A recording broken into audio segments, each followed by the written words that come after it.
She said to me, you know what you need to do? You need to spend more time with Jamie because my son would be in the locker rooms with athletes and have all this fun stuff doing. And she said, you know, you need to take her on trips. So I decided to take my daughter on a trip. We were going to go on a 2-week trip, but I have a problem. I've got OTT, over the top. That means everything starts out small and it gets really big.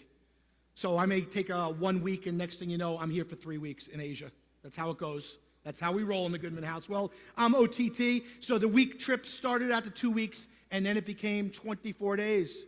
We were going to start out in St. Louis to Chicago, London, Paris, Rome, Florence, San Gimignano, Chianti, Siena, Madrid, Israel, and back.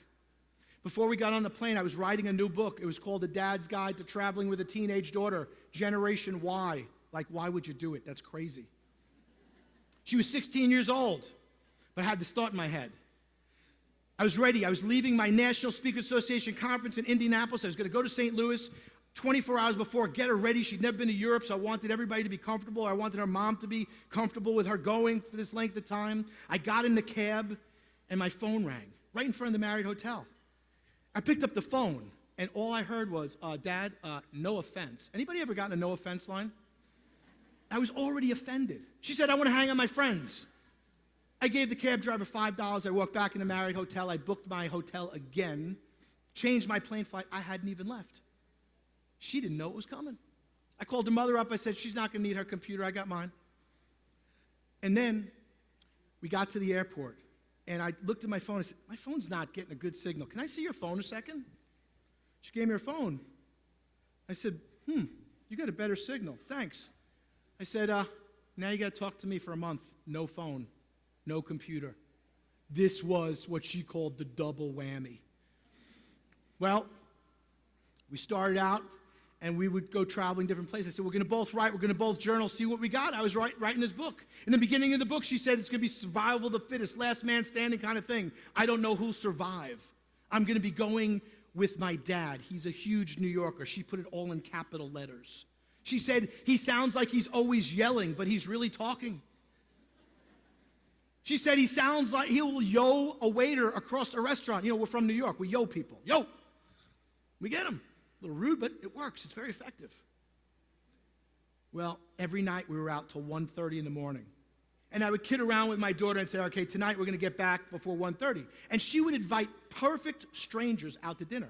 She'd meet people and say, hey, you want to go out to dinner with us? And every night we were out with strangers.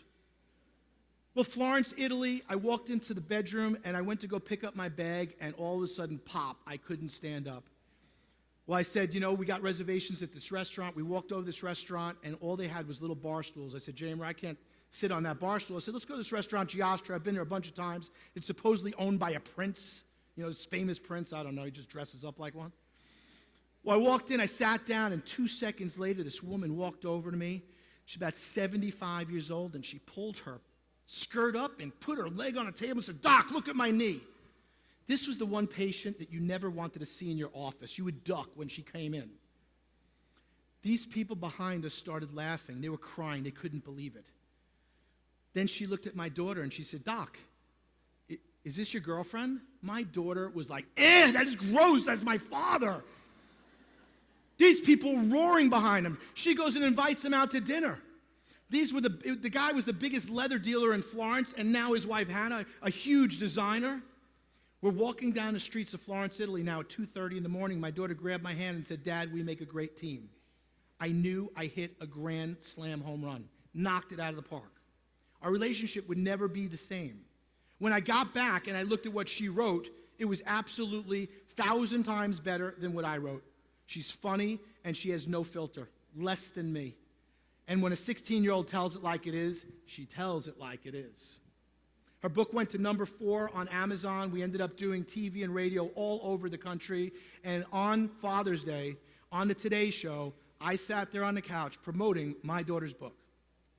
And they said, you must feel pretty proud. I said, I'm on the Today Show with my daughter promoting her book. It doesn't get any better. And I got her book here today, Jamie's Journey, Travels with My Dad, and she gives advice to other children. So if you've got children, 16-year-olds, and how many of you have, teenagers here? Anybody got teenagers? How many of you turned stupid? Anybody? You're going to make a comeback, I promise. And she gives advice to other kids, like, hang in there.